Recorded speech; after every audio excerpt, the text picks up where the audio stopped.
Les vraies voix Sud Radio, 17h-20h, Philippe David, Cécile de Ménibus.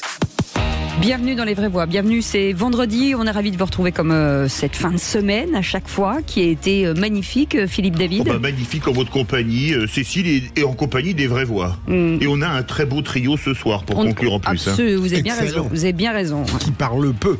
Vous parlez de vous. Ça démarre bien, j'aime bien ça. Il est en forme, hein, Philippe Bilger. Je sais pas il est au taquet. Vous voir déjà, Cécile. Oui. Même notre ami Philippe. Même flanqué de ce personnage atypique. Et puis c'est la fin de la semaine. Oui, Avant le retour du lundi, on est enthousiaste. C'est ça, ça c'est bien comme essayé. Et vous pouvez nous joindre sur Twitter, Facebook, Instagram, TikTok et bien entendu sur notre chaîne YouTube, une plateforme de débat et d'opinion. C'est Sud Radio, c'est la maison.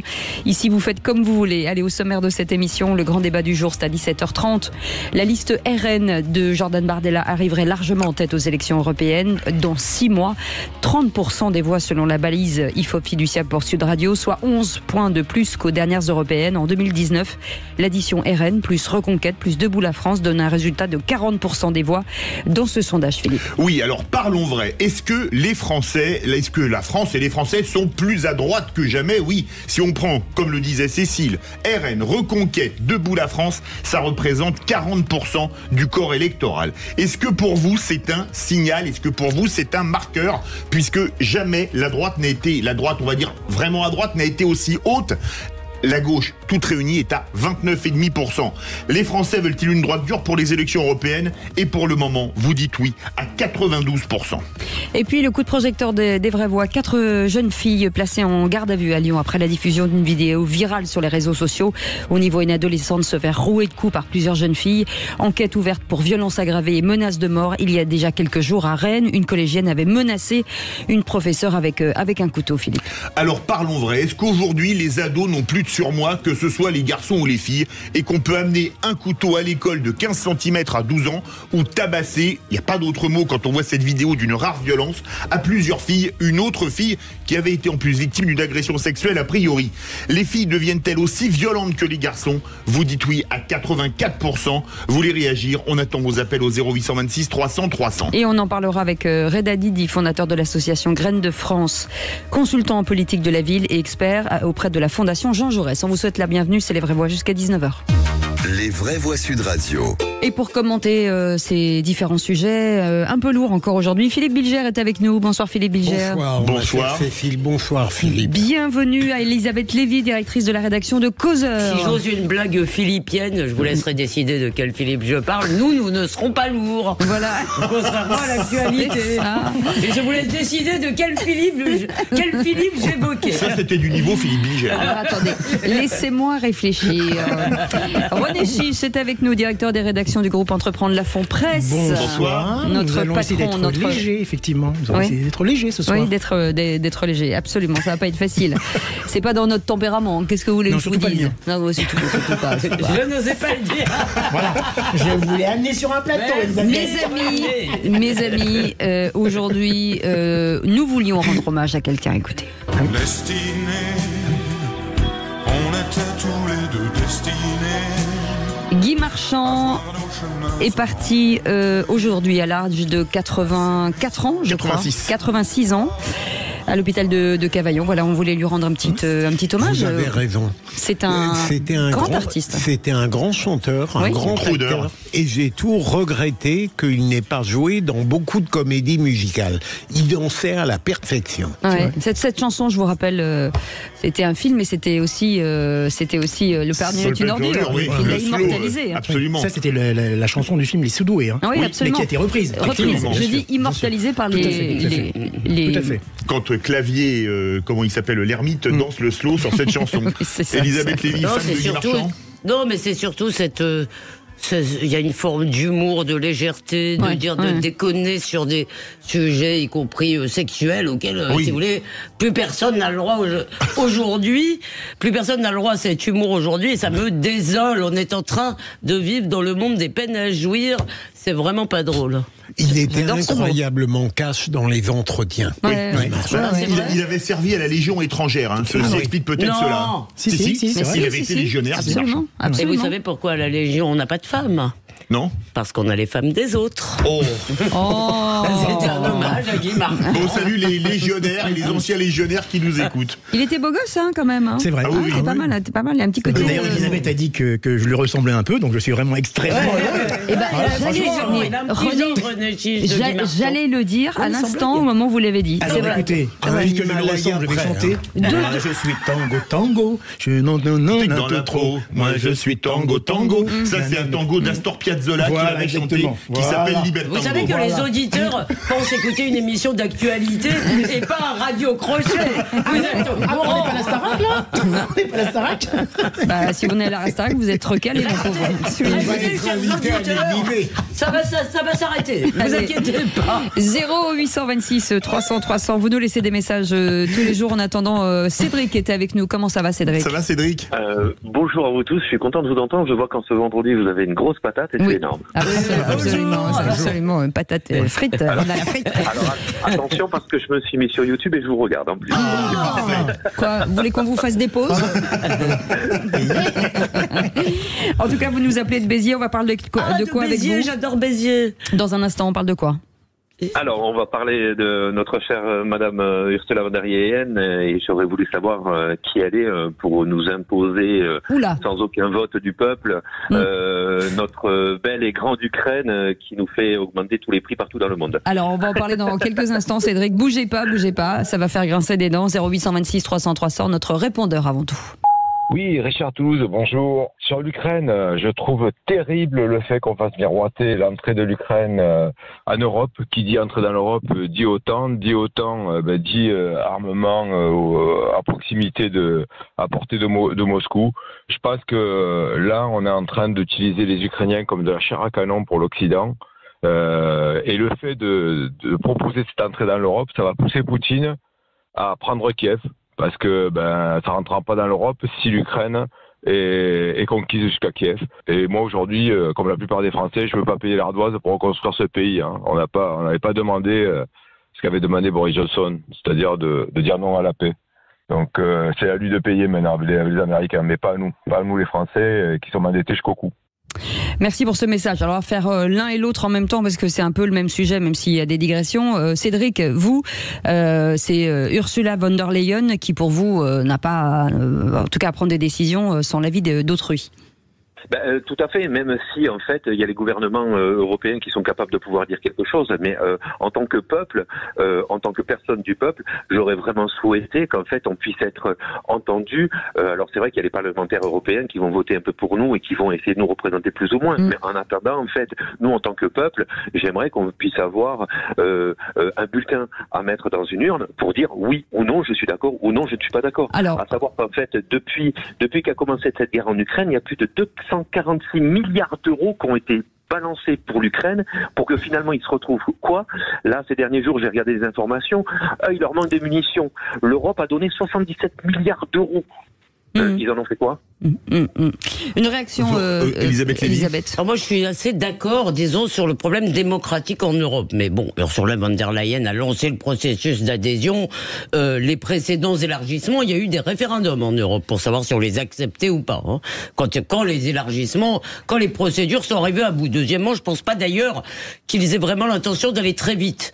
Je pense que c'est plutôt une façon de temporiser, de dire très bien, lançons-les. Je vous rappelle qu'on les a lancés avec la Turquie aussi. En 1963, on leur a promis pour la première fois. Donc, mais là où je suis pas tellement d'accord avec nos auditeurs, bien que c'est l'idée de dire ça ne nous concerne pas, c'est les Américains. Oui, les Américains évidemment font de la réelle politique comme tout le monde. Donc les Américains ont joué leur partition. Il n'empêche que si ces pays ne veulent pas être dominés par la Russie, ils ont peut-être quelques raisons historiques pour cela. et que je pense que c'est pas très sain non plus de laisser croire Poutine, de laisser Poutine penser qu'il peut faire tout ce qu'il veut en Europe. Voilà. Allez, petit, vous voulez faire une remarque rapidement? Non, je voulais dire que hier, j'avais le sentiment, quand on parlait de l'Ukraine, d'éprouver une sorte d'apitoiement pour ce pays, parce que peu à peu, on sent que ça se délite, qu'on ne s'y intéresse plus comme on devrait, et que peut-être la réaction de nos auditeurs est un signe. Oui, non, mais rapidement, tout a été dit, mais il y a juste un problème qui concerne les agriculteurs en France qui ont quand même très très peur de l'éventuelle adhésion. L'arrivée des céréales ukrainiennes. Ça, c'est un autre problème, ça encore. Ça, c'est vrai, vous avez bien raison de le dire. En tout cas, Cédric, vous restez avec nous. Vous êtes notre vraie voix du jour et c'est vous qui jouerez contre les vraies voix dans le Qui c'est qui l'a dit. Attention, vous avez dit Qui c'est qui l'a dit, Philippe Bilger va sauter sur c'est chaud. Vous n'avez pas rappelé certains échecs précédents. Cédric. Alors, Cédric, il faut savoir que le Qui c'est qui l'a dit est une zone de non-droit. Voilà. Un territoire. Vous avez une demi-heure pour réviser. On revient dans un instant. Les 3 mots dans l'actu avec Félix Mathieu. Et vous, le procureur, le réquisitoire du procureur. Emmanuel Macron, paraît-il, ne supporte pas la contradiction, ni même les conseils qu'on lui donne. Eh bien, on en parle dans un instant. 0826 300 300, vous êtes les bienvenus. On est ensemble jusqu'à 19h, c'est les Vraies Voix Sud Radio. Les Vraies Voix Sud Radio, 17h-20h, Philippe David, Cécile de Ménibus. Les mots de Félix. Hors antenne, nous étions, chers amis, en train de faire un petit peu de ménage. Quand tout à coup, la cloche a sonné, la récréation est finie, il faut retourner à l'antenne. Elisabeth et moi, nous nous affairions en train de nettoyer ce studio pendant que les autres, les garçons... Ah non, votre serviteur aussi était en train de... J'ai pas fini. Pendant que les garçons étaient en train de faire à l'extérieur de la salle. Voilà, c'est ça. Donc c'est ce qu'on appelle une opération collégiale mixte. Et vous voyez que pendant les pubs, on se détend. Vous voyez si vous avez du repassage, n'hésitez pas, chers auditeurs. Vous voyez que c'est très intellectuel et c'est extrêmement bien nourri, en tout cas. Dans un instant, les 3 mots dans l'actu avec Félix Mathieu qui nous regarde là de dire c'est complètement fou. Bonsoir Félix. Bonsoir Félix. Bonsoir. Et de quoi parle-t-on ce soir? On va parler d'Emmanuel Macron qui ne veut pas de 49.3 sur la loi immigration, il l'a dit à Bruxelles. Ça négocie dur justement à Bruxelles sur le sort de l'Ukraine, par ailleurs avec la Hongrie seule contre les 26 autres. Et puis un jeune Britannique de 17 ans disparu depuis 6 ans réapparaît de nuit sur une route de Haute-Garonne. En 3 mots, ça donne compromis, tractation et apparition. Et bienvenue à tous, tout de suite le réquisitoire du procureur. Les Vraies Voix Sud Radio, le réquisitoire du procureur. Philippe Bilger. Et c'est sur ces présidents de la République qui demandent des conseils mais ne supportent pas d'être contredits que vous voulez requérir, monsieur le procureur. Alors, il y a des présidents, je parle sous le contrôle de l'homme de science qui est René Chiche, qui demande des conseils mais ne supporte pas la contradiction. Dans l'histoire de la Ve République, on pourrait en trouver aisément. Mais depuis quelques jours, peut-être de manière excessive, je trouve mes sujets de réquisitoire sur le site du Point, et là j'ai trouvé un article très remarquable de Mathilde Sirot qui explique bien à quel point Emmanuel Macron s'enferme de plus en plus dans l'Élysée. Mais ça, c'est pas très nouveau, est dans une forme de solitude que les autres commencent à mal supporter, qu'il ne supporte pas le dialogue avec les autres, les propositions, les conseils qu'on lui donne, et que donc il est dans un état psychologique et intellectuel qui ne favorise pas le travail en commun. Et il me semble que pour un président aussi intelligent qu'il soit, de telles dispositions constitue un orgueil mal placé. Elisabeth Lévy. Oui, vous avez raison, j'aime pas d'habitude les explications psychologiques, mais là, c'est les seules que je connais. Mais là, vous êtes assez... Non, mais en tous les cas, là, je trouve celle-ci, relativement convaincante, mais j'ajouterai une chose qui est une circonstance politique. Si Emmanuel Macron avait la perspective d'un autre mandat, en fait, peut-être forcerait-il sa nature, peut-être. Là, on a l'impression qu'en plus joue le fait que c'est son dernier mandat, qu'il n'y en aura pas d'autre derrière.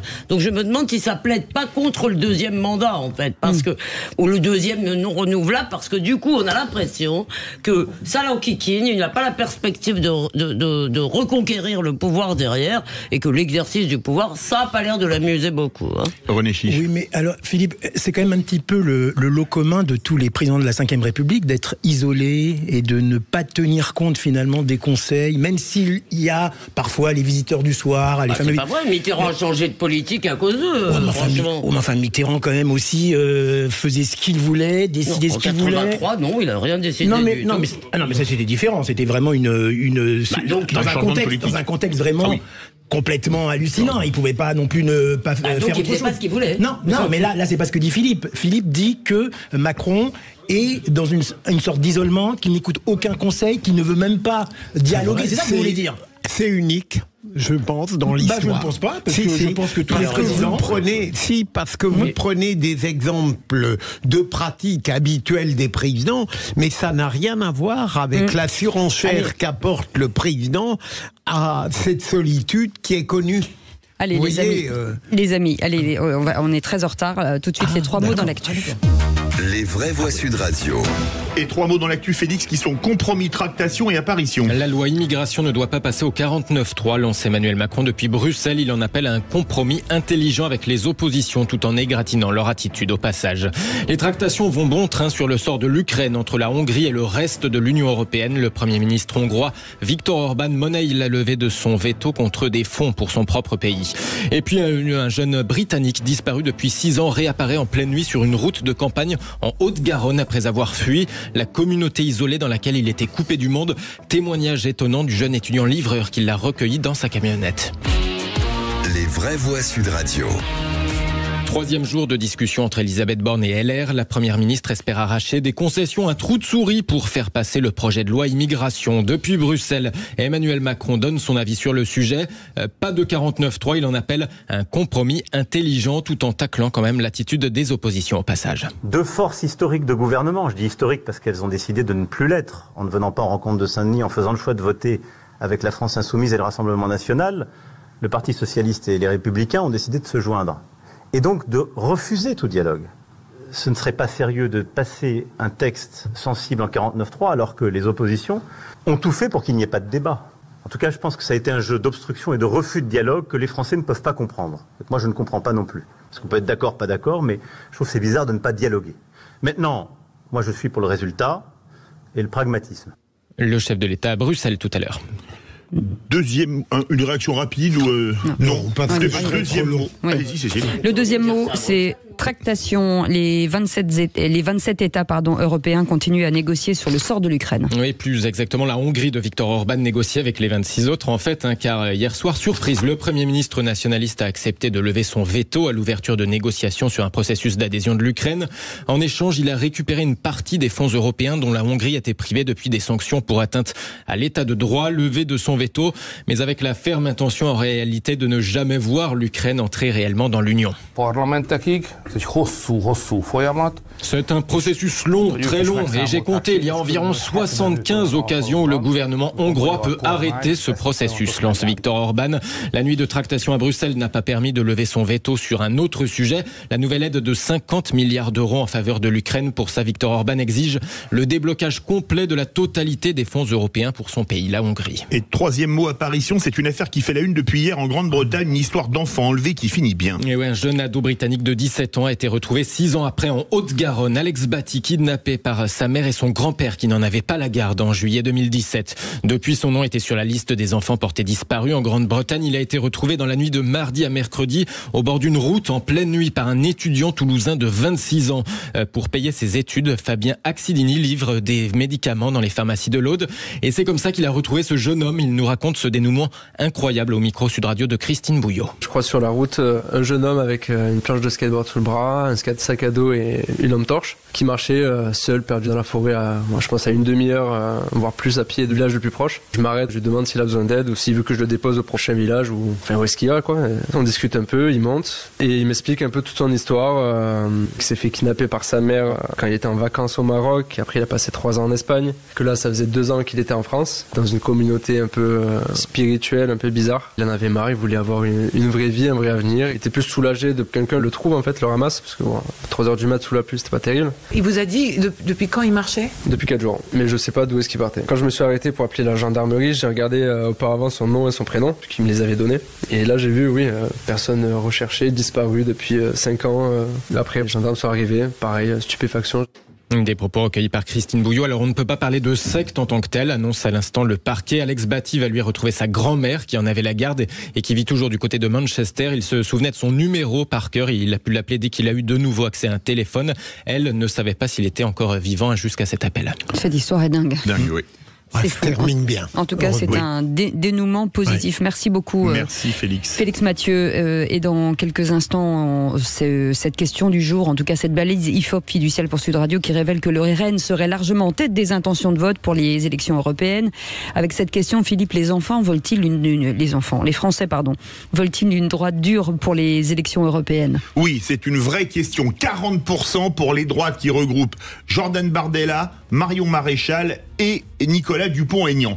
Est-ce que c'est un aveu d'échec sur l'Europe, notamment d'Emmanuel Macron? Est-ce que les Français veulent revenir à plus de souveraineté? Est-ce que la France n'a jamais été aussi à droite? Est-ce que les Français veulent une droite dure pour les européennes? Vous dites oui à 89%. Et Luc Rouban est avec nous, directeur de recherche CNRS au Centre des recherches politiques de Sciences Po, et auteur du livre La vraie victoire du RN, édité aux presses de Sciences Po. Bonsoir, merci d'être avec nous. Bonsoir. Bonsoir, merci à vous. Petite question, 30% pour le RN, pour les européennes, est-ce la faute de la gauche?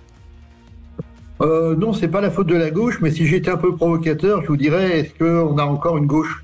On en parle dans un instant. 0826 300 300. Merci de votre fidélité. On reste ensemble jusqu'à 19h. Sud Radio. Parlons vrai. Sud Radio. Parlons vrai. Parlons vrai.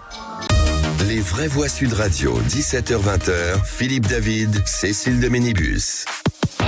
Les vraies voix du vendredi, comme on les aime, avec Elisabeth qui est avec nous. Elisabeth Lévy, comment ça va Elisabeth? Mais ça va. On est heureux, directrice de la rédaction de Causeur. René Chiche, directeur des rédactions du groupe Entreprendre la Fond Presse. Mais il y a des patrons de presse, là. Oui. C'est quoi ce Des gros truc? patrons de presse. Ouais, c'est des gros. C'est de la grosse marchandise. Hein. C'est du sérieux. Depuis quelque temps, Cécile n'est pas assez hyperbolique. Il y avait un moment où elle était très sympa, mais là, ça a changé. Hein. Elle s'est rendue compte que les appréciations... toutes les semaines, vous n'avez aucune chance que sa sympathie dure. Non, mais le problème, c'est que je ne sais pas mentir à force. Vous avez compris que ça ne correspondait pas au réel, ma chère Cécile. Monsieur, vous êtes un jaloux, monsieur. On n'a pas un invité qui attend qu'on ait fini de dire des âneries. Et Philippe Bilger, bien entendu, est avec nous. Et vous, 0826 300 300. Allez tout de suite, le grand débat du jour. Les vraies voix Sud Radio, le grand débat du jour. Aujourd'hui, la politique européenne, les décisions européennes pèsent lourdement sur notre politique migratoire. Est-ce qu'on construit une Europe puissante et une Europe puissance qui nous fait peser dans le monde face aux Chinois et aux Indiens et aux Américains? De plus en plus de pays au sein de l'Union européenne contestent son fonctionnement. Il y a des mouvements patriotes partout en Europe qui aujourd'hui sont leaders pour les élections européennes. Il y a des conséquences très directes du droit européen en matière de droit d'asile, notamment, mais même de regroupement familial et plus largement sur l'ensemble du continent. La liste RN de Jordan Bardella arriverait largement en tête aux élections européennes dans 6 mois. 30% des voix selon notre balise IFOP fiduciale pour Sud Radio, soit 11% de plus qu'aux dernières européennes. En 2019, l'addition RN Reconquête Debout la France donne un résultat de 40% des voix dans ce sondage. Donnerait en tout cas. Alors parlons vrai. Est-ce que la France n'a jamais été aussi à droite qu'aujourd'hui? Est-ce que vous comprenez que ces listes fassent 40% et que la droite historique, elle culmine à 7,5%? Est-ce que pour vous, la gauche, les 4 partis de la NUPES représentent à eux 1,5% de moins que le Rassemblement national tout seul? Les Français veulent-ils une droite dure pour les élections européennes? Vous dites oui à 88%. Et Luc Rouban est avec nous, directeur de recherche CNRS au Centre de recherche politique de Sciences Po et auteur de ce livre La vraie victoire du RN, décidément édité aux presses de Sciences Po. Bonsoir, merci d'être en direct sur Sud Radio. Philippe Bilger, cette balise en dit long. Oui, alors si j'aurais eu presque envie d'ajouter certains pans des Républicains, et notamment si François-Xavier Bellamy était enfin légitimé, il n'est pas très loin sur certains plans. Mais restons, je vous dis, c'est lui qui était sondé. Voilà, restons dans le trio que vous avez évoqué, qui entraîne tout de même sur l'Europe une droite extrême qui se retrouve à 40%. 50%. Il me semble que ce pourcentage considérable s'explique par 3 raisons. D'abord, ces 3 partis font une concession formelle à la révérence qu'il faut donner, paraît-il, à l'esprit européen. Et par ailleurs, et au contraire, ils veulent profondément modifier les instances européennes. Et dernier élément qui est le plus capital, c'est que ils sont les plus forts, les plus pugnaces dans la restauration d'un esprit national. Il me semble que ça explique, mais il y a vraisemblablement d'autres ressorts pour justifier ce pourcentage considérable. Elisabeth Lévy. Alors moi, je dirais 2 choses. Enfin, oui, je crois 2. La première, c'est que en fait, c'est un problème d'appellation. Je m'explique. Pourquoi un certain nombre de gens, au-delà même des questions européennes, se tournent vers ces partis ? Parce qu'on leur a fait cadeau du réel, très largement. Je prends un exemple. Si vous voulez, c'est que sur l'immigration ou sur l'école, pendant des années, si vous voulez, on a expliqué que l'immigration c'était une chance pour la France, patin couvain, chose que tous les Français voyaient bien que c'était pas une chance pour la France, et d'ailleurs pas une chance pour les immigrés eux-mêmes installés depuis longtemps dans notre pays et qui voulaient s'y intégrer ou s'y assimiler.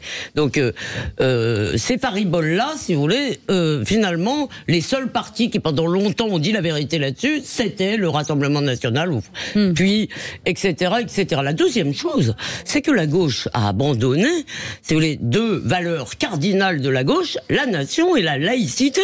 La gauche, alors je sais qu'on va se chamailler avec Luc Roman, parce qu'il nous explique qu'il reste une gauche, oui, la moitié est antisémite, l'autre est islamo-gauchiste, c'est souvent les mêmes d'ailleurs. Ils ont tout nié tous les problèmes qui aujourd'hui nous sautent à la figure pendant des années. Ils se sont cachés derrière nos petits doigts. Ils ont abandonné la question de l'islamisme au nom de faut pas stigmatiser, etc. Cette gauche s'est décrédibilisée et elle, en plus, elle n'a plus d'honneur. Alors franchement, vous dites qu'il reste une gauche, moi je la vois pas. René Chiche. Alors, actuellement, le contexte à la fois intérieur et international est favorable, on le sait, à la droite, et à la droite un peu plus dure. Que ça soit au niveau intérieur avec tout ce qui se passe au niveau sécuritaire, au niveau immigration, etc., et au niveau international avec les conflits, etc., qui existent. Tout ça joue en faveur de cette droite. Et en plus, actuellement, est-ce qu'on peut dire que la campagne, d'abord, a vraiment démarré ? Est-ce que à gauche, ou même à droite d'ailleurs, ou même au centre, pardon, est-ce qu'elle est incarnée par quelqu'un actuellement, cette campagne ? Non, actuellement, il y a une omniprésence de Jordan Bardella, il faut le reconnaître, après de Marion Maréchal, un petit peu de Dupont-Aignan. Donc c'est vrai qu'ils occupent pour l'instant l'espace médiatique pour cette campagne européenne. Tant que pour l'instant, on ne connaît pas ni le nom des têtes de liste, parce que, bon, LR... Ah si, il y a Marie Toussaint, qui est pour les écolos, qui était sur Sud Radio, Raphaël Luchmann ce matin, Léon de Fontaine, exactement, comme dit Cécile. On ne connaît pas la tête de liste Renaissance, même si on dit que ce sera peut-être Séjourné. Alors écoutez, justement, si c'est Séjourné, ça risque pas de faire un gros score. On ne connaît pas non plus... Non mais c'est vrai, on ne connaît pas non plus... Il devrait évoluer. LR, ça sera peut-être Bellamy, d'accord. Non mais actuellement, ça joue dans l'esprit des électeurs de voir qui a un discours par rapport aux élections européennes. Actuellement, on voit effectivement que Bardella, Maréchal, gèrent de manière omniprésente, et Dupont-Aignan aussi.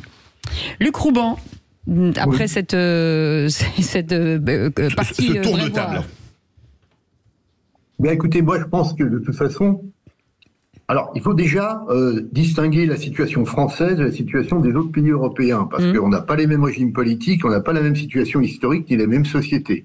Donc déjà, là, il faut quand même cadrer un peu le débat, parce que c'est vrai qu'en Europe, il y a une poussée, disons, des droites radicales ou extrême droite, mais avec des scénarios qui sont quand même assez différents, et ça s'intègre pas de la même façon qu'en France dans le paysage politique. Donc moi, si on se concentre sur la France, bon, c'est vrai qu'on n'a jamais connu une telle proportion d'électeurs prêts à voter pour le Rassemblement National ou pour l'ensemble des droites radicales ou des extrêmes droites. Enfin bon, je ne vais pas rentrer dans les débats de sémantique, mais enfin globalement, c'est tout à fait indéniable.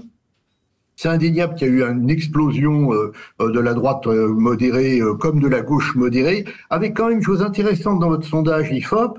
Je remarque que la liste socialiste fait 10%, alors que la liste LFI ne fait que 7%. Donc, ce qui veut dire qu'il y a quand même une appétence, une attente de la part d'une partie de l'électorat de gauche, une gauche qui soit pas populiste, qui soit pas insurrectionnelle, et retrouver un peu le sens d'une gauche, disons, institutionnelle, classique, comme celle qui était représentée par le Parti socialiste. Donc là ça m'a paru intéressant à noter, parce que c'est vrai que bon, et c'est vrai aussi que LFI est en train n'émerge pas de la situation. Bon, donc voilà. Donc il y a éclatement des gauches, c'est vrai.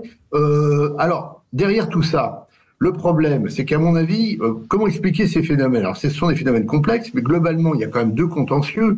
Il y a d'abord un contentieux, je dirais, social, globalement. C'est-à-dire, vous avez la France, alors je vais reprendre les termes de Raffarin, mais la France d'en bas commence à se rendre compte que la France d'en haut était dans le déni d'un certain nombre de problèmes de terrain, ou dans le déni, ou dans l'oubli, ou dans l'inconscience, ou dans le cynisme. En tous les cas, là, il y a un vrai problème, et on le voit bien, nous, on mesure au CIPOF avec le baromètre de la confiance politique, il y a un problème de confiance terrible c'est en France qu'on fait des analyses comparatives, et c'est en France que cette méfiance est la plus élevée.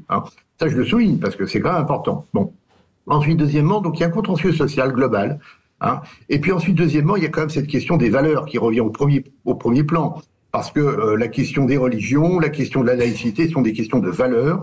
Donc il y a un désir de politique. Il y a un désir de retrouver, alors à travers la souveraineté, à travers la citoyenneté, un vrai débat. Or, ce débat politique échappe en ce moment en permanence aux électeurs, parce que dans le fond, la position du gouvernement et du macronisme, c'est de dire, et ce qui n'est pas faux non plus, il faut trouver des solutions efficaces, donc il faut gérer.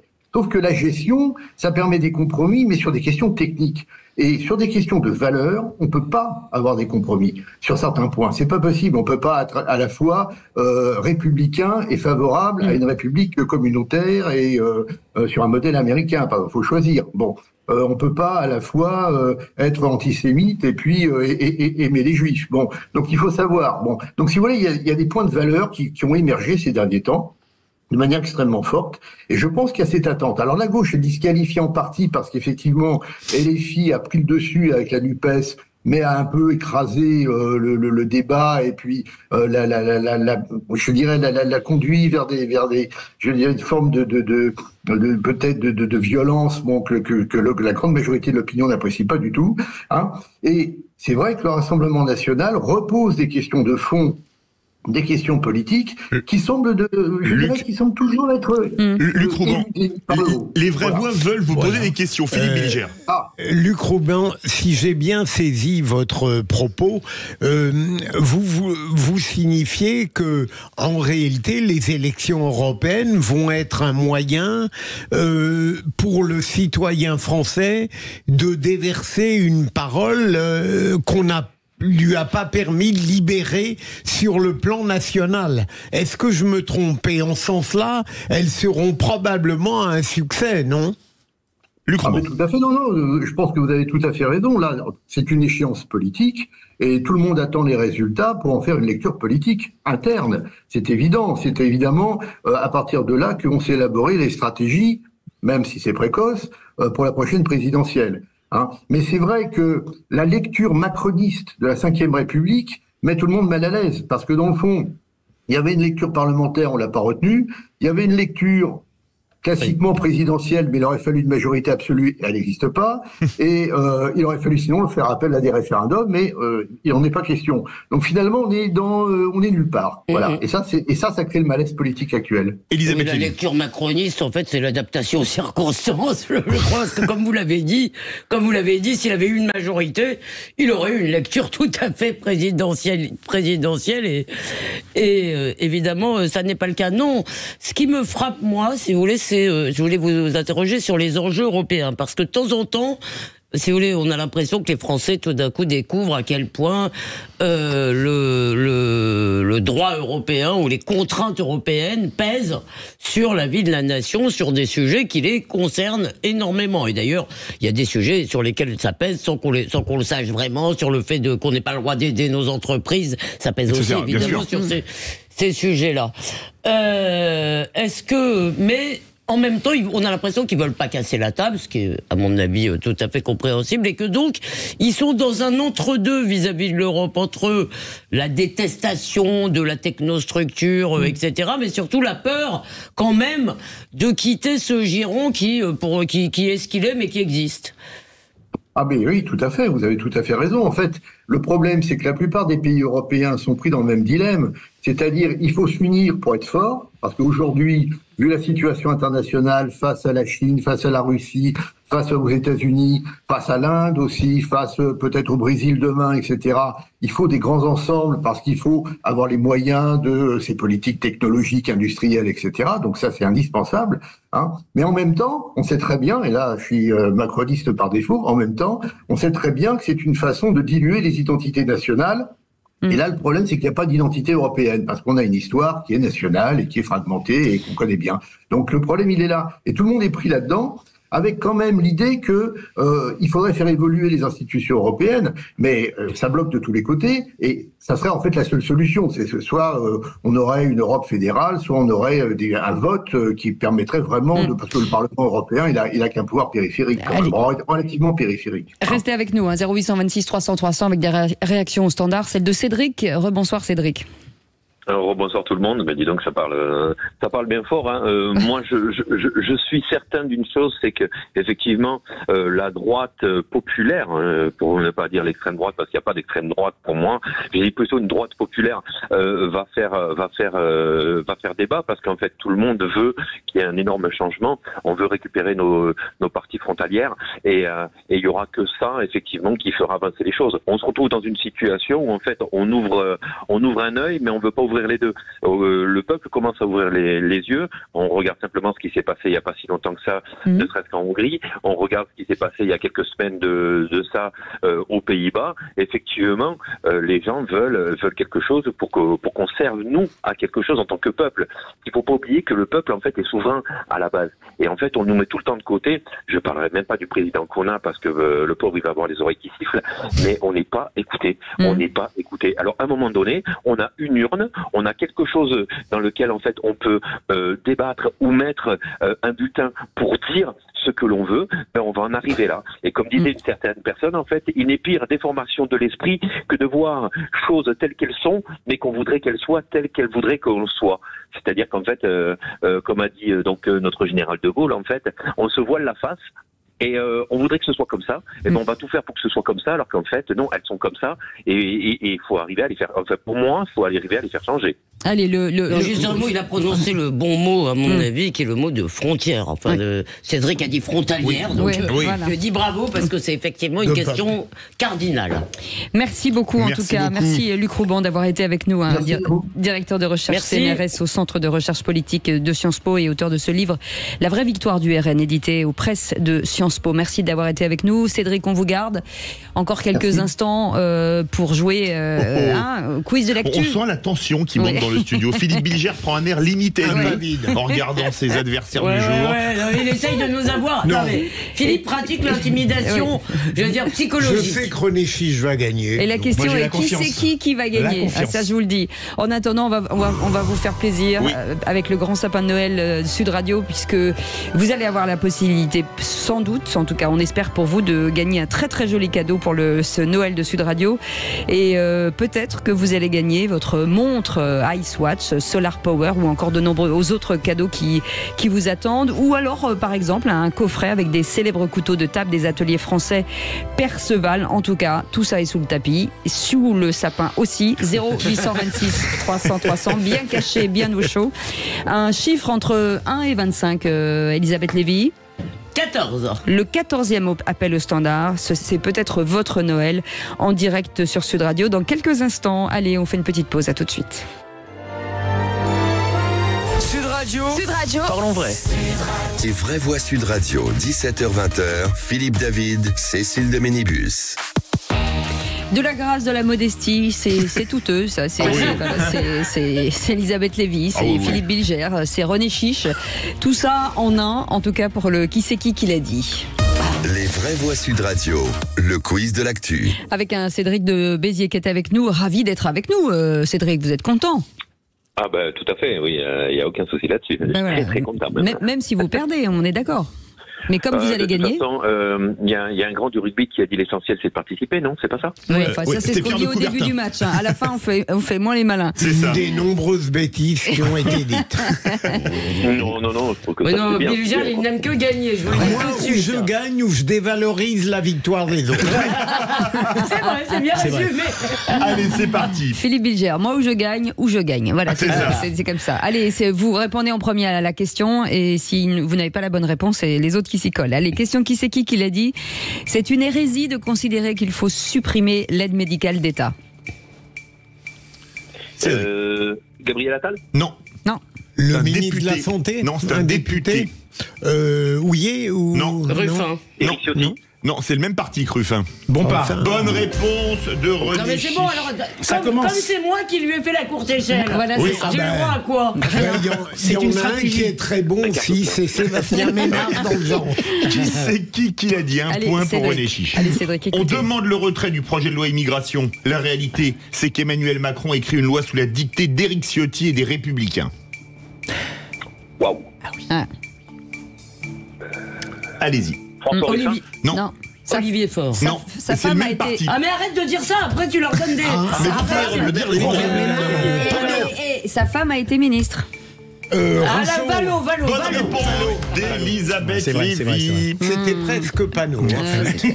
Qui c'est qui l'a dit sur la motion de rejet? C'est fou que les députés s'auto-dessaisissent de leur propre pouvoir de débat dans l'hémicycle. Dire ça le lendemain d'un 49.3, c'est amusant, mais c'est pas grave. C'est un ministre. C'est Véran. Non. Franck Rister? Bonne réponse. J'allais dire, il avait des concessions pour que vous aidiez un peu. Et pourtant, il la ramène pas. Mais tranquille. Il a l'air de genre... Aujourd'hui, je fais tranquille. J'ai pas d'air. Qui c'est qui l'a dit? En fait, je crois que vos deux places sont maudites. Parce que c'est ici que ça gagne. À chaque fois, je viens pour les humilier. Qui c'est qui l'a dit? C'est à la fin du marché contre les bouses. Sur la loi immigration, je suis certain que Gérald Darmanin est lucide.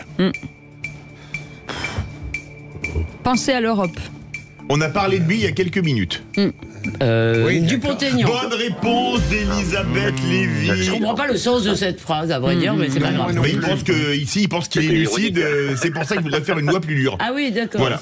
On a combien là le score? 2-2 entre Elisabeth Lévy et René Chiche. Allez, Cédric, on y va. Allez, qui c'est qui l'a dit, Cédric? Ce qui se joue dans ces élections européennes, c'est la survie de l'Europe. Ce sera un moment de bascule historique. Et c'était ce matin sur Sud Radio. Jordan Bardella. Glucksmann. Bonne réponse de René Chiche. Non, je l'ai écouté ce matin. Bah ouais, c'est pas juste, Cédric. J'ai pas écouté ce matin, désolé. Cédric a écouté. Ah bah bravo Cédric. Qui c'est qui? Vous n'avez pas écouté ce matin, voilà où on en est. Tu sais que je vous dis, Cédric a écouté. Qui c'est qui l'a dit? S'il y a une dissolution et que le RN accepte cette main tendue de reconquête et travaille avec un certain nombre de LR pour se mettre autour de la table et travailler une coalition, tout est possible. Cédric. Non. Marion Maréchal. Elle a été plus rapide. Ils l'ont dit ensemble. Alors, un point pour les deux. Un point pour les deux. Je prends les deux. Non, mais quel culot. Non, un point, elle a été plus rapide que vous, je vous en mets un. Allez, Je prends les deux. Dernière question. Mais regardez-le. Ah là, c'est la balle de match. On a 2 secondes. Dernière question. Écoutez bien, Cédric. Sur la loi immigration, personne n'a la majorité absolue. Il faut forcément des compromis.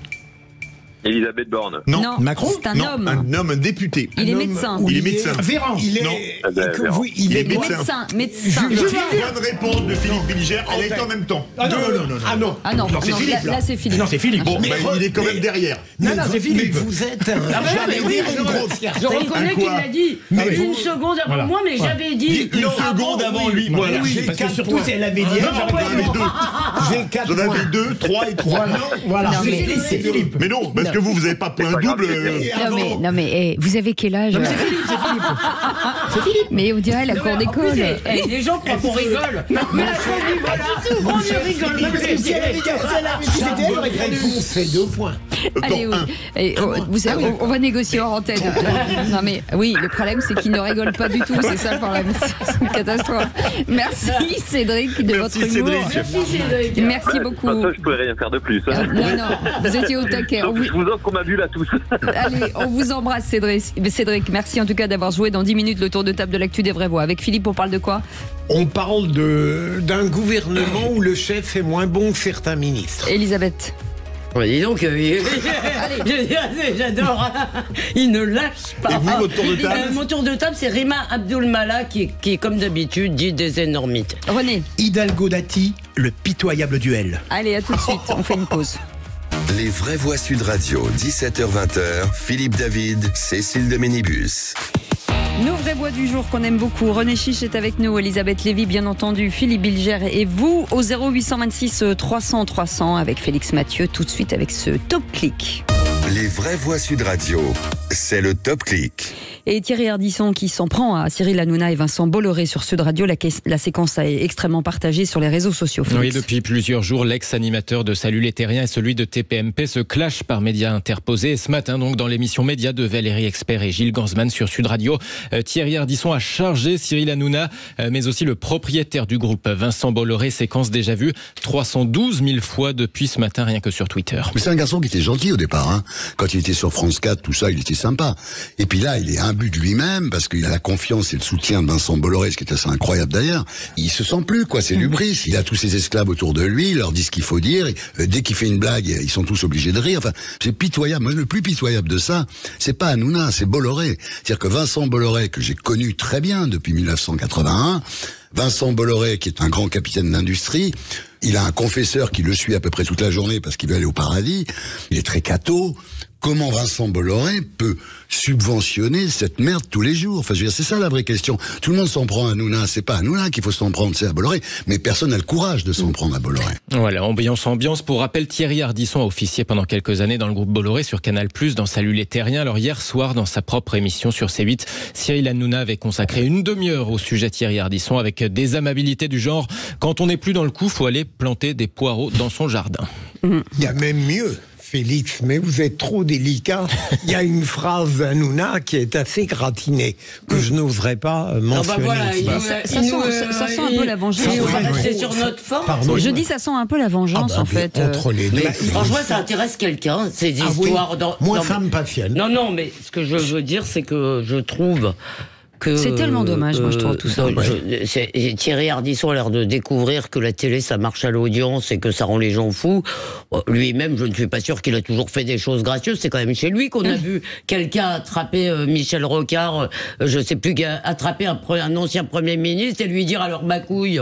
Alors franchement, les leçons. Il y en a mieux. Hein. Et moi, franchement, en plus, je trouve que les deux ont une forme, chacun un talent assez différent, mais ils ont évidemment du talent. Vous n'aimez pas ce genre de télé. Ne la regardez pas, c'est tout. Ardisson rit terriblement depuis qu'on a supprimé son émission Salut les Terriens. Il a été même en conflit avec Bolloré. Il ne l'a pas du tout encaissé.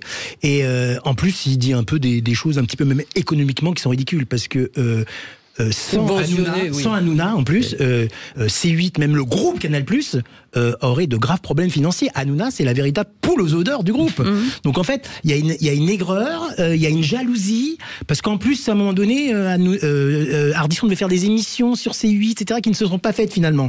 Donc ça sent quand même l'aigreur. Pourtant j'aime bien Ardisson, c'est quand même quelqu'un qui a été novateur dans la télévision, qui a monté des choses. Bon. Et comme dit Raymond Bourse, ce que je préfère chez Ardisson, c'est sa femme. La délicieuse Audrey Crespo-Maroc. Elle est très douée. Non, mais en tout cas, qu'on aime ou on n'aime pas, Thierry Ardisson et Cyril Hanouna, c'est deux talents. Ensuite, que vous aimiez ou pas, voilà, c'est à un moment donné, c'est comme ça. Et comme le dit, si vous n'aimez pas, vous ne les regardez pas. La grande Cécile de Ménibus, qui a dit, je pense une phrase définitive, si vous n'aimez pas une émission, personne ne vous oblige à la regarder. Il en faut pour tous les goûts. Absolument. Voilà. Donc, si vous le regardez, vous critiquez. Pour tous les dégoûts. Pour les mémés. Il peut pas il est bon là. Et je trouve que ça ne rend pas hommage à la télévision qui est déjà un peu en berne, je trouve, ces derniers temps. Mais bon, enfin après, voilà. On n'est pas obligé de rendre hommage à la télévision. On voit trop Stéphane. On a le droit de trouver que c'est une machine à décerveler aussi. Non, pas forcément. Il y a de très bons documentaires, il y a de très bonnes chaînes, il se passe plein de choses. Voilà, je trouve qu'il y en a pour tous les goûts. Il faut arrêter de dénigrer la télévision parce que la télé, elle a fait moins mal, mais il m'a fait. D'accord, mais si vous voulez, je suis sûr que s'il n'y avait pas eu la télé, on vous aurait quand même un autre terreau vous aurait fait.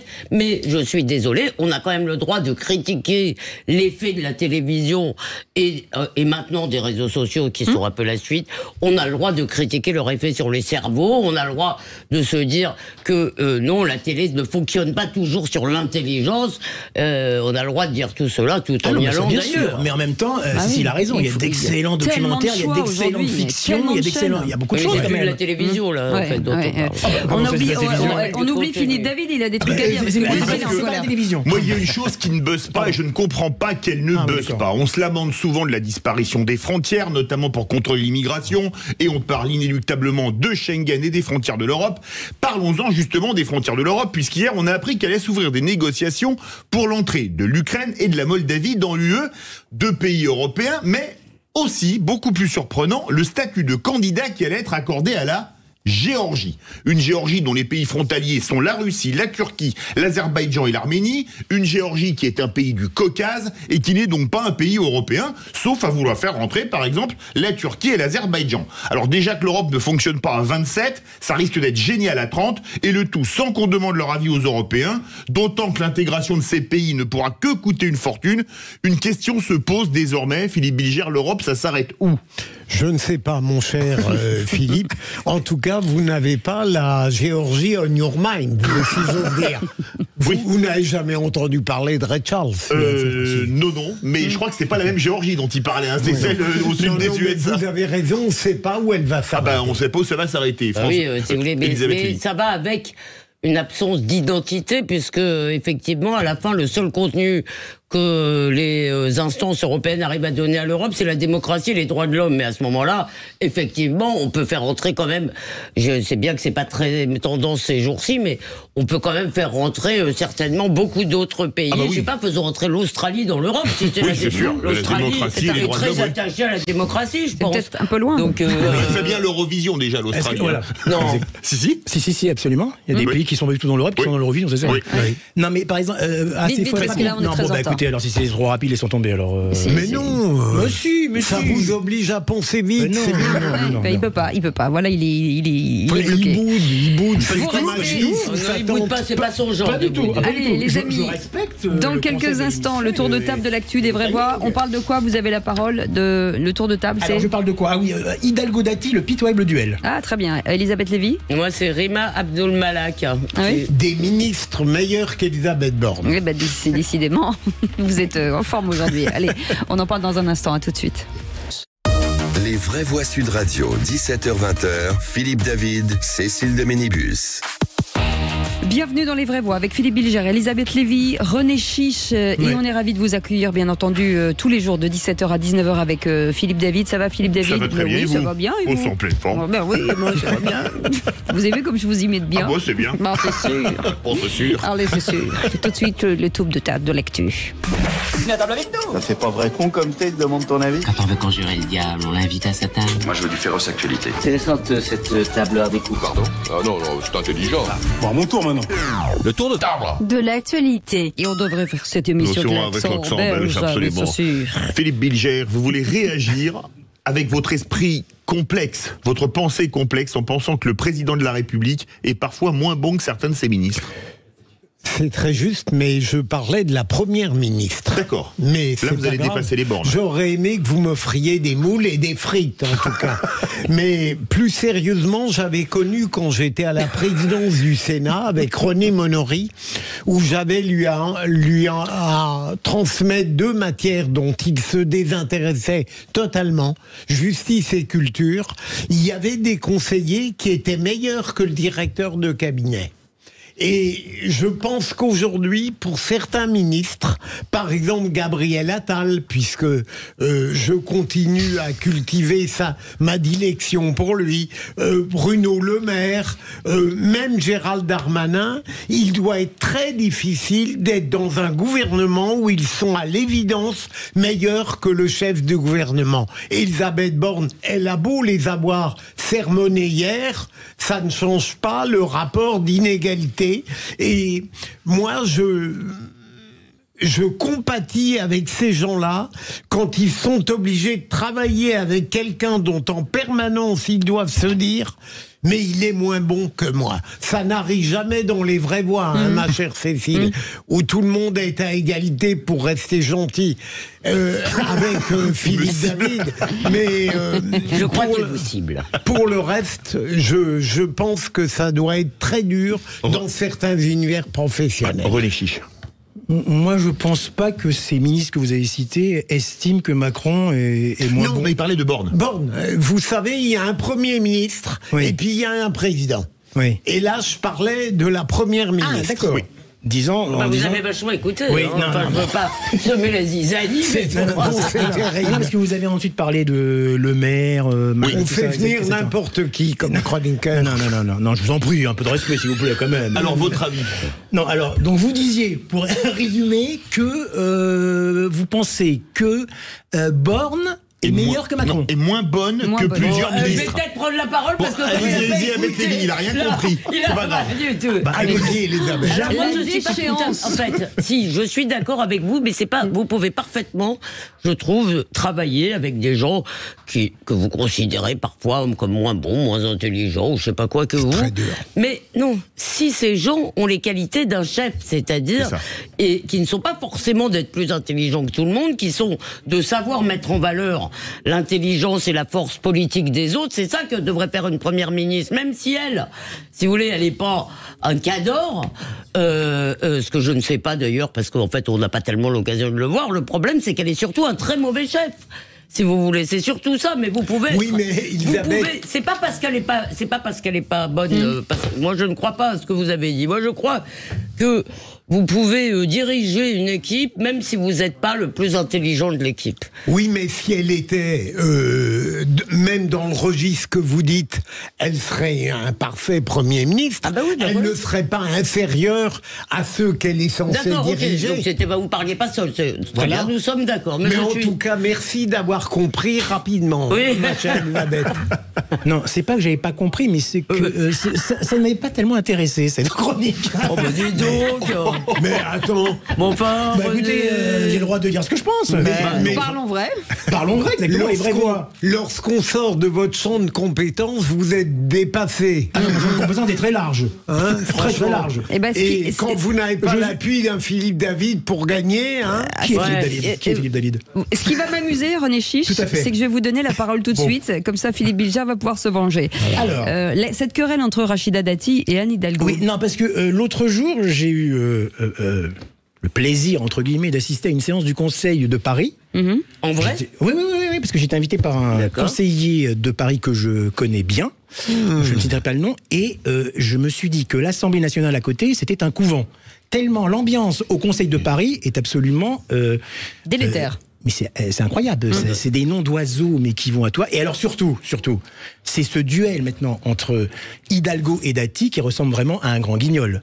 Chacune se tire dans les pattes. On dit carrément au micro, toi, tu as gagné 900 000 euros par Renault. Elle, Dati qui dit à Hidalgo, Tahiti, etc. Vous vivez aux frais des Parisiens, etc.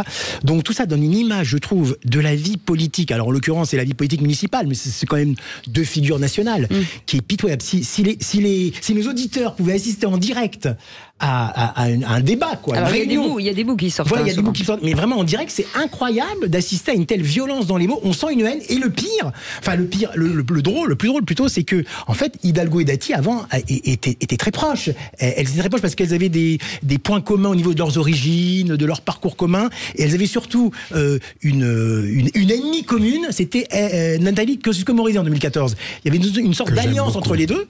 Donc elles étaient amies. Et finalement, elles se sont d'après ce que m'a dit mon ami conseiller de Paris, parce que je connaissais pas trop la situation, c'est vraiment. En fait, en en fait, non mais c'est vrai, moi je le reconnais. Et en fait, c'est à cause de Sarkozy que Dati et Hidalgo se sont donc brouillés maintenant, j'irai à vie, parce que Hidalgo avait demandé à Sarkozy d'ordonner à Dati de ne pas faire d'alliance durant les municipales de 2020 avec oui, donc d'empêcher en fait, pardon. Vous faites dans la presse People maintenant. La presse People. Ah bon, pourquoi la presse People? Je plaisante. Non, c'est vrai, vous avez raison, c'est un peu politique People, vous avez raison.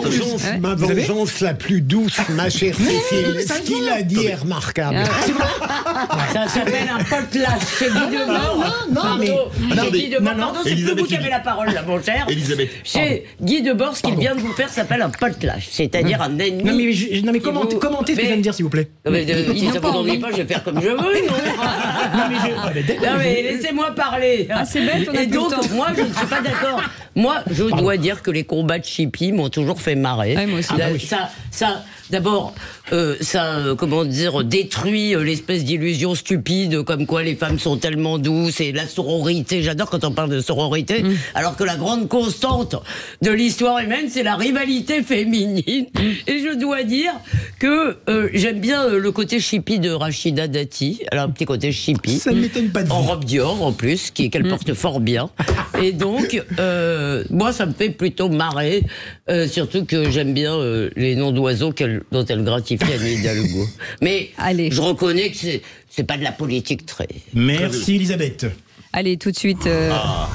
On offre un autre cadeau. Après avoir offert le cadeau de René Chiche, on fait un autre cadeau. Le grand sapin de Noël, c'est maintenant. Donc vous allez peut-être pouvoir découvrir un très joli cadeau. Et je m'adresse bien entendu à Patrice qui nous appelle du Val-de-Marne. Bonsoir Patrice. Bonsoir. Bonsoir Cécile, bonsoir Philippe, et bonsoir à toute l'équipe. Bonsoir. Comment ça va Patrice? Très bien, parce que écoutez, sincèrement, j'ai appelé et je ne pensais pas du tout être sélectionné, vous voyez. Eh ben écoutez, très bien. Vous faites quoi dans la vie, Patrice? Je travaille dans une administration là qui distribue le courrier, voilà. Je vois qui distribue quand elle a le temps. Alors, difficilement, de plus en plus difficilement, on va dire maintenant. Voilà. Écoutez, vous savez ce qu'on va faire, Patrice? On va regarder ce qu'il y a sous le sapin à votre nom, parce qu'il y a une petite étiquette à votre nom. Écoutez. Ah bon? Et donc vous avez gagné un bon cadeau d'un montant de 75 € chez cadeau.com et vous pourrez retrouver à peu près 5000 cadeaux originaux à personnaliser avec votre prénom, des photos, des messages livrés en express directement chez vous, mais aussi un ballotin de chocolat fin et de truffes moelleuses de Jeff de Bruges. Écoutez, c'est un coffret d'1 kilo de chocolat fondant. Oui. Vous devez partager. Et onctueux, voilà. Et je rajoute ma photo dédicacée. Là, c'est clair, oui, parce que je vais pas me. Oui, mais il va tout manger rendre. 1 kilo de chocolat. Voilà, écoutez, on arrive. Je suis très content, je suis très content. En plus, je vous écoute depuis un moment, là. J'écoute la radio Sud Radio depuis pas mal de temps déjà, parce que il y a un franc-parler, voilà. Alors là, je peux me permettre de le dire rapidement, mais il y a un franc-parler qu'on ne trouve plus, hélas. Ailleurs. Parlons vrai, c'est vrai. Voilà, c'est ça. Parce que nous, on laisse parler les auditeurs. Ils ont la libre parole, bien sûr, en respectant cette parole, mais tout le monde peut s'exprimer, même René Chiche. Vous l'avez vu? Ce qui est ça qui est dingue.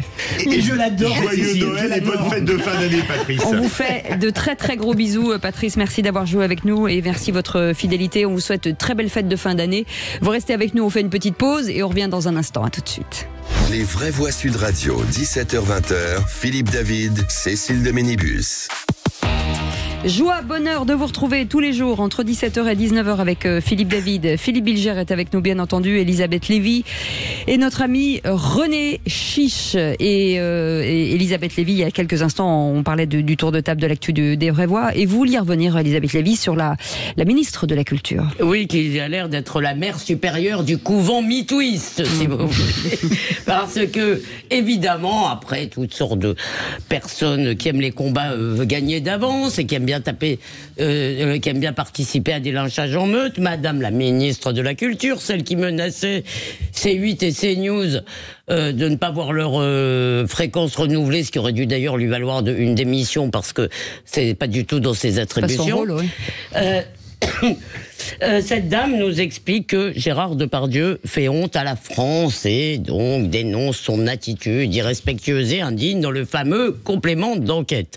Alors, premièrement, Si vous voulez, moi, personnellement, les blagues graveleuses de Gérard Depardieu ne me choquent pas.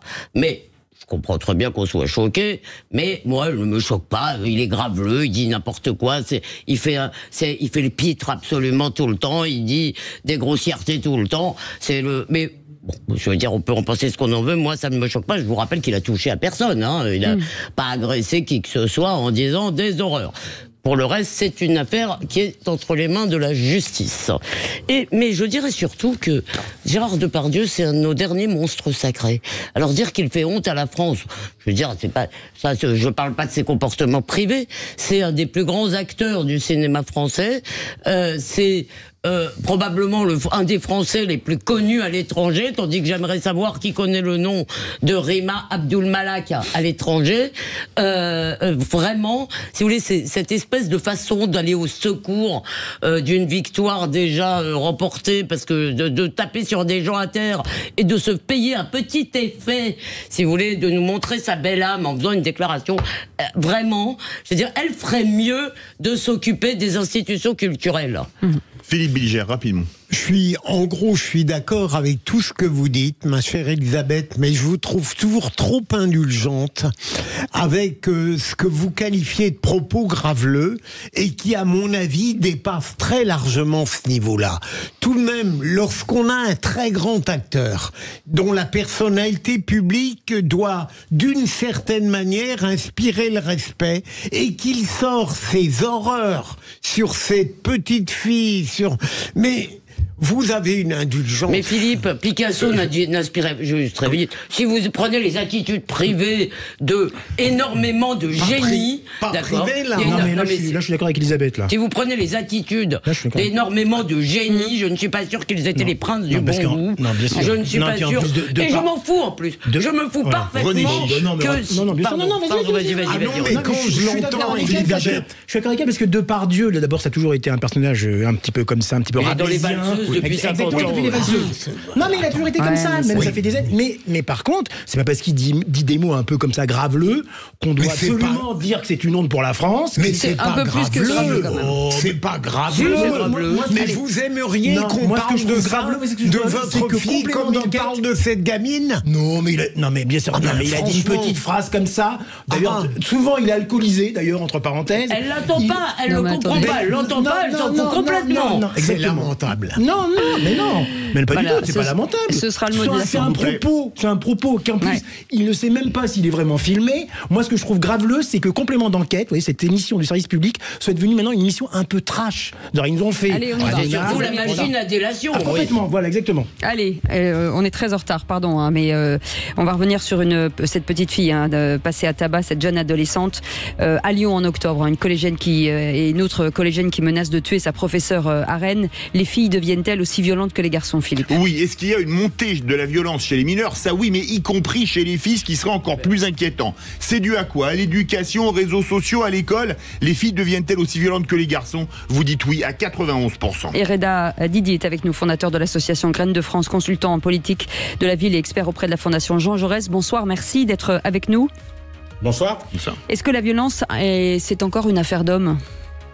Non, ce n'est plus une affaire d'hommes, mais ça fait longtemps. On en parle dans un instant. Bienvenue 0826 300 300. Sylvie est avec nous, Elisabeth Lévy, René Chiche. Et tout de suite, le coup de projecteur des vraies voix. Les vraies voix Sud Radio, le coup de projecteur des vraies voix. Et 4 jeunes filles placées en garde à vue à Lyon après la diffusion d'une vidéo virale sur les réseaux sociaux. On y voit une adolescente se faire rouer de coups par plusieurs autres jeunes filles.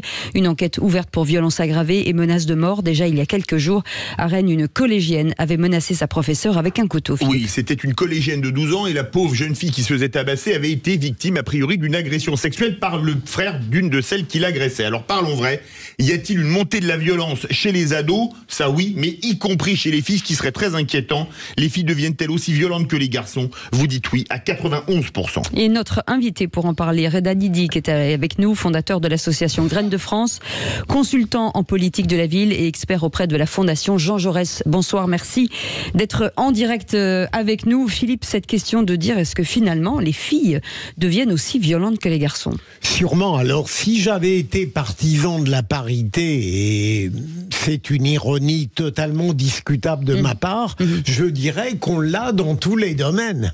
Mais là, il me semble que, en effet, les jeunes filles deviennent aussi violentes que les garçons, peut-être par une conception totalement délirante de l'égalité.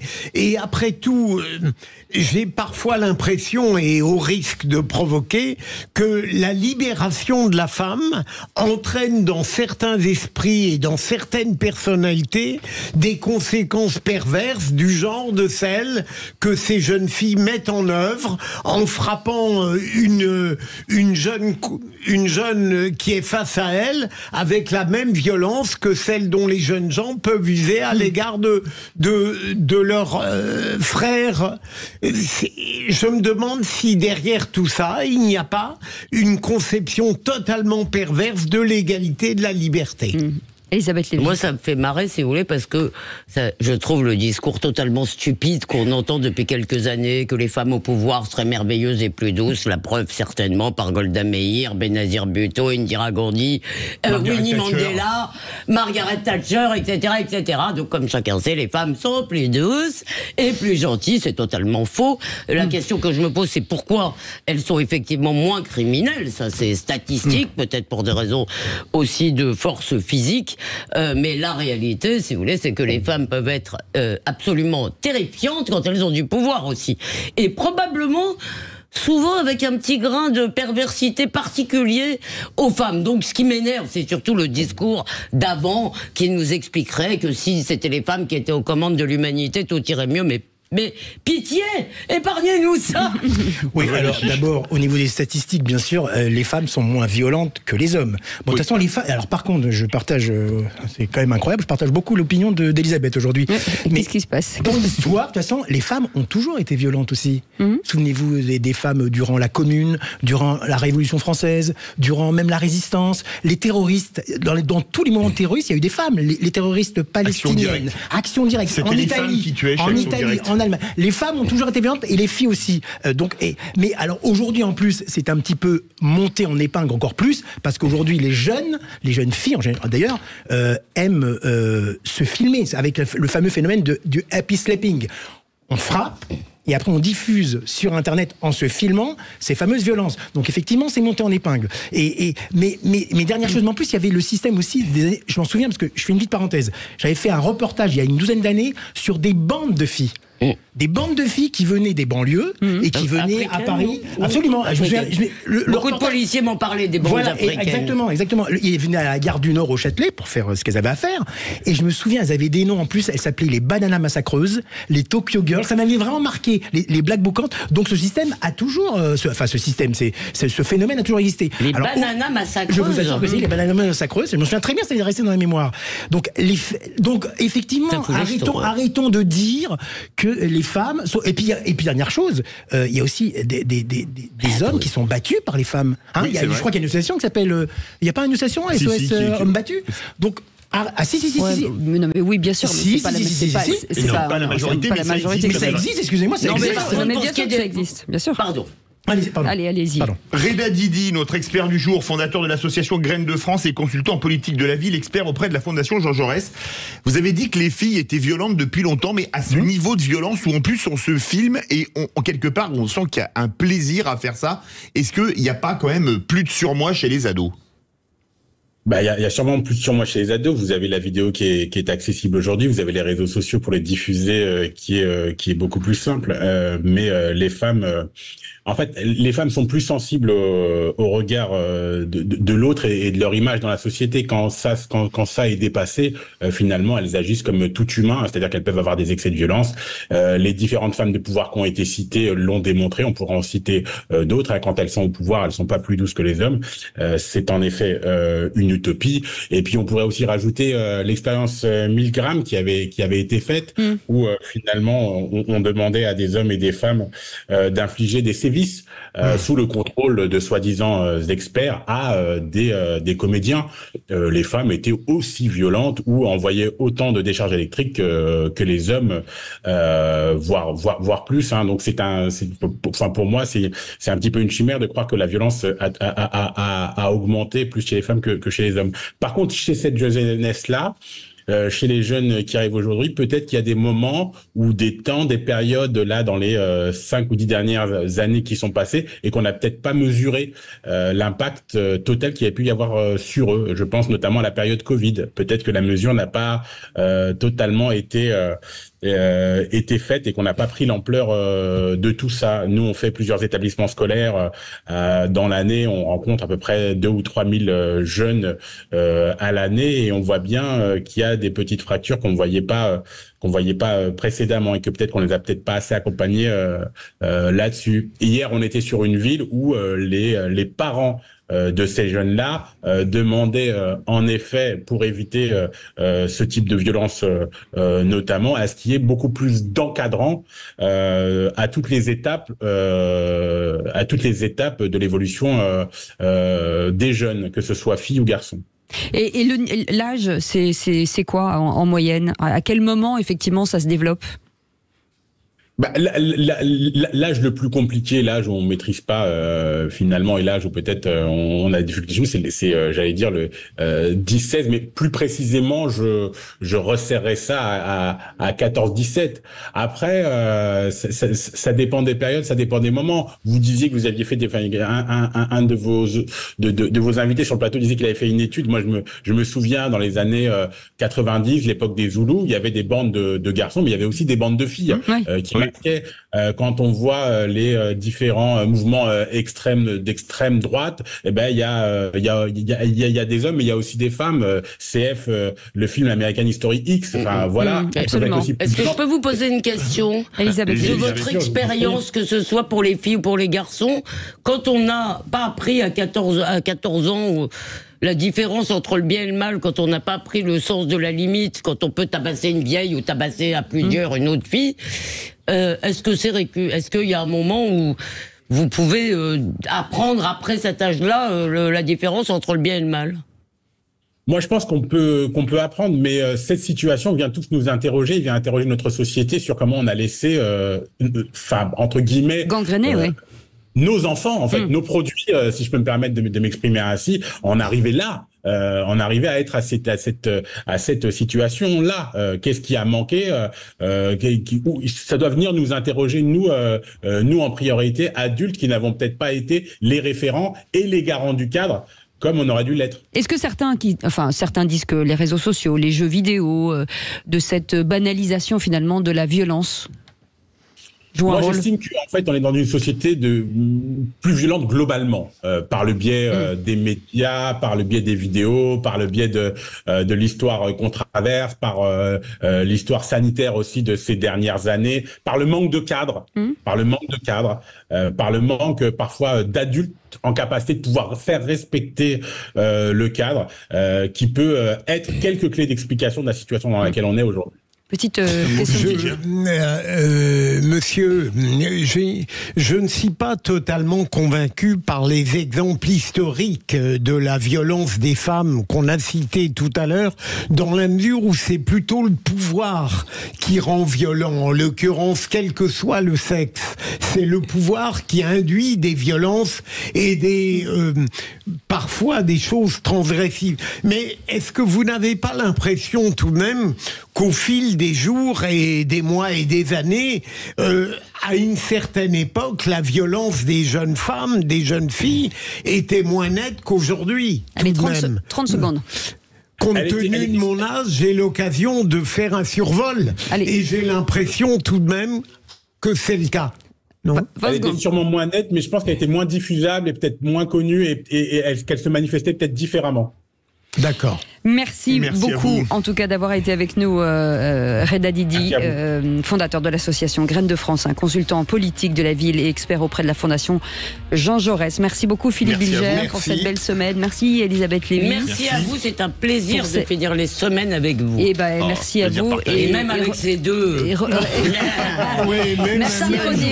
avec ces deux sapajous. Merci Cécile, merci Philippe. Et merci à notre bien, sapajou. Ah oui, sapajou. Équipe formidable, merci Benoît, merci Aurore, merci Aude, merci Ottilie et merci Félix Mathieu. On vous souhaite un très bon week-end. On se retrouve lundi à partir de 17h. On vous embrasse bien fort. Salut, à lundi.